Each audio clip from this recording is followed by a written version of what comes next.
Hello there everybody, Adam Cleary from FourFourTwo here for you, and Mohammed Kudus, or Mohammed Kudus, as I like to call him, because he's doing well. Shut up. Anyway, thanks to him and his brilliance, West Ham are very quietly starting to have quite a good season. Oh, look how high they are in the Premier League table, and all the plaudits are falling at this man's feet. Now, obviously, that's because he's a really, really good footballer, which we're going to look at, but more importantly, in terms of how West Ham are setting themselves up and how they want to play this season, they could not have gone out and bought a more perfect player if they tried, which I presume they did. Alright, so first things first, is this how West Ham play? I kind of think it's how West Ham play. Sometimes it's a 4-2-3-1, and sometimes it's kind of just more like a 4-3-3, and sometimes Lucas Paqueta's here, but mostly he's over there, and sometimes Souček's there, but sometimes he's here, and sometimes Ward-Prowse is there. It's kind of really messy how they're setting up this season. It's very inconsistent, but the one thing that is consistent is this man, Kudus. He doesn't just play on the right in sort of a wide sense, he pretty much plays the entire right-hand side of the pitch, drifting inside to get involved when needed, tracking back to do his defensive duties, and then just being the focal point of most of their attacks. He's also not afraid to just go and swap with whoever's on the left-hand side, because he is left-footed, and also whisper this one, but he quite likes just setting himself up in the middle, because there was some talk he would ultimately be a false nine. Now, he hasn't been for West Ham much yet, but that could happen. Like, this is his total heat map in the Premier League this season, and you can see, yes, predominantly on the right, but also can just go anywhere. Now, West Ham this season are primarily looking to do one of two things in attack, and one is working quite well, and the other is not. What isn't working as well as it could be is this. Okay, sorry, I've got to stop this because you've noticed it. Of course you've noticed it. There's a big stain on my sleeve here. It's the last filming day before Christmas. We decided to order KFC as a nice treat. I don't know if that's gravy, I don't know if that's beans, could be zinger sauce, could be anything. Not sure, but someone has slopped it on a table, not me, and then I've got to put my arm in it, and I didn't notice until I sat down to edit the thing. By which point, too late, isn't it? It's just there. So it is there, and it is there for the entire video, and I just wanted to come on and apologise for being such a scruff, but it is what it is. I'm afraid we'll just try and not look at it, okay? Just try and ignore it. The rest of the video is really good, so just focus on that, okay? Thanks. Bye. What isn't working as well as it could be is their set pieces. Like, they got James Ward-Prowse in the summer, wherever he is on this. So they inherited this wonderful array of set piece options. Corners, free kicks, the lot. They are targeting those. And as a result, out of all the chances they've created this season, they have the second highest percentage of those being set pieces. Only Everton, Dyche's Everton, have a higher percentage of set piece chances. But they're not really converting them as well as they should be. If you care about XG, then their XG from set pieces is like 8, but they've only scored 5 goals, so they are underperforming. Just by measure of comparison, Arsenal's set-piece XG is like 6, and they've scored 10, so bad. Now, West Ham will be hoping that improves as the season goes on, because clearly Ward-Prowse and everybody else, they are creating good chances from set-pieces, they're just not converting them yet. But what is currently working for them, though, is their other main approach, which is to sit really deep like this and be compact and hard to break down, be very Moyes, and then go direct and quick into the space that leaves. And we can see this in the numbers this season, because West Ham have some of the lowest possession in the Premier League this season. Like, it's only really the teams that are struggling, and Everton, Dyche's Everton, who do it on purpose, who see the ball as little as they do. But then when we look at the number of long balls attempted, then whoosh, would you look at that, they jump right back to the top of the league. Now, that makes it sound like I'm describing them as some kind of boring, negative, like, Route 1 side. They're not, because it's not Michail Antonio this season that's been excelling in this role.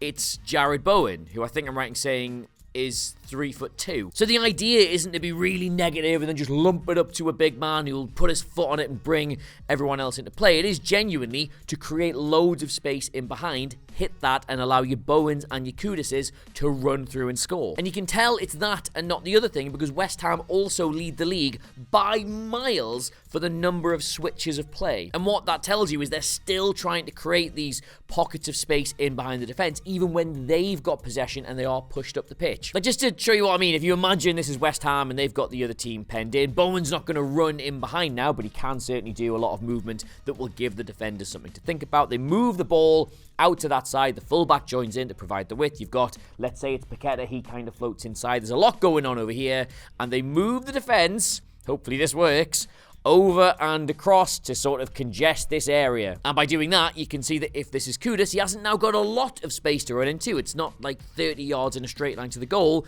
but they have manufactured him more space than he would otherwise have. Now, this is just normal. This is what happens when every single team has possession. And how many times have you seen it? The ball would then go slowly back across as they probe and try to find an option. But the reason West Ham ranks so high for completed switches of play is because this space here is what they're trying to create, specifically so they can go long into it. And the goal they scored against Arsenal was just a brilliant example of this, because just look at the situation here. They've not made loads of room, they've not created loads of space, but they have pulled Arsenal over to this side. There's not what you would call a chance on here, but if they can hit a really long, perfectly accurate pass into this position, Kudus can get into it. And he does. He controls the ball brilliantly, comes inside his defender.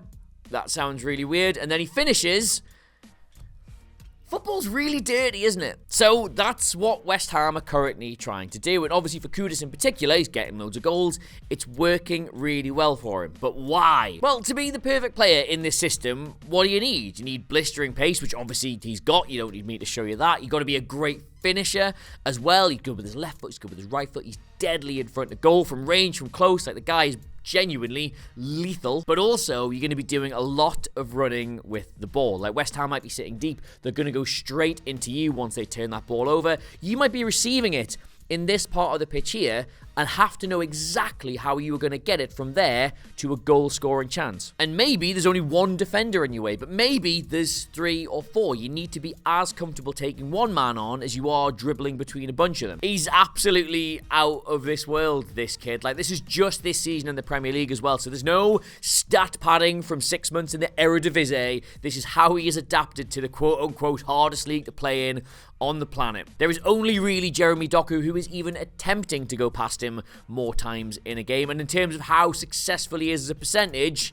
Kudus is fractionally better. When on the one hand you look at those numbers, and on the other hand you look at these, like that red one is bad. He's not getting very many shots away per game because West Ham aren't creating that many chances, and yet he scores really high for actual goals, which means if that number is low and that number is high, he is lethal. So when West Ham are able to create these pockets of space and they get Kudus into them, that is just like nightmare fuel for defenders. Like, statistically, he's gonna go past you, and if he does, he's probably gonna score. But that is not what we're here to praise him for today. You did not click on this video just needing me to tell you that Kudus is good in front of goal and can run past players. That is not the thing I think is most interesting, because we're here to talk about why he's perfect for this particular system, not why he's just like broadly amazing. If you are going to sit deep and invite pressure on to create the kind of space you need for these opportunities, then you need to be really good and really disciplined defensively. And that's why this West Ham system works quite well, because Alvarez and Souček,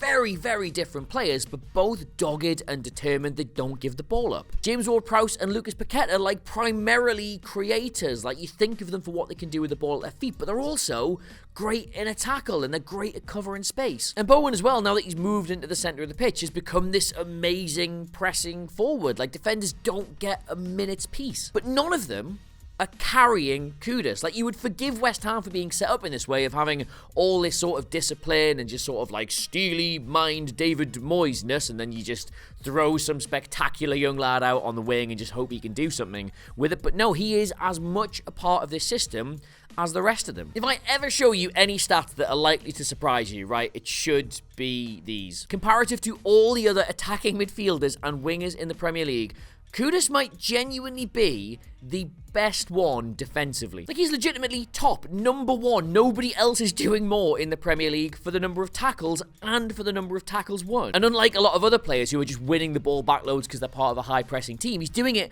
all over the pitch. Like, when West Ham press high, he's good at winning the ball back. When they're defending deep, he's good at winning the ball back. When it's just loose in the middle, he can win the ball back. But this is the best one, though. He's top for ball recoveries. And if you're not entirely sure what that means, it's just if the ball is ever loose, if someone loses control of it, if it's just sort of there to be got, nobody is getting it more than he is. And that's really important because it means you just switched on all the time. It means you react faster than other people. It means you read the game really well. It displays a really high level of on-field intelligence. And this will really please West Ham fans. If you just purely look at the combined number of tackles and interceptions, basically how many times you go and take the ball off the opposition, he scores really, really highly. But you want to know who is at the very top of that particular stat, who he's trailing behind? Lucas Paqueta. It's a system that this whole West Ham team have bought into, and it's one that as the season goes on could potentially mean they have a really, really good campaign. And you know what, actually, since he's just come up, Paqueta, I can never decide which one it is. He is as important to this West Ham team as anybody else. Like, he is so good on the ball. He sets the tempo, he's dogged in the tackle, and he creates so many of these chances for Kudus. In fact, it's part of the reason he found himself out on the left this season, to just relieve him of some of the congestion of the centre of the pitch, relieve him of some of that responsibility, so if he does get on the ball, his first thought can be, can I get that lad in? And as we've seen in this video, he does. Frequently. So yeah, too long didn't read. Mohammed Kudus is fantastic, and if you were one of the sporting directors at one of the quote-unquote big clubs, you should sack yourself right now for having missed him. 38 million. 38 million. He could legitimately go for like treble that at the end of this season if he wants to. Anyway, it's practically Christmas now, isn't it? And I've got a dog to pet, so West Ham fans and everybody else, please do let us know what you make of Kudus in the comments below. We do dearly love to hear from you. And if you enjoyed this video, hey, why wouldn't you? Why not subscribe to us here at FourFourTwo on YouTube? You can make that my Christmas present if you really want to. Get me on Twitter, socials, I forget which ones I'm on, at Adam Cleary, CLERY, 442 socials, corner of the video. The brand new magazine, but just appearing in my hand right now because I forgot to bring a copy downstairs, is on sale. Ooh, Mary Earps, didn't we time that one well? That's it. Yeah, this is the last video watch this Christmas. Have a nice time, and I'll see you soon. That's kind of an outro, isn't it? Goodbye.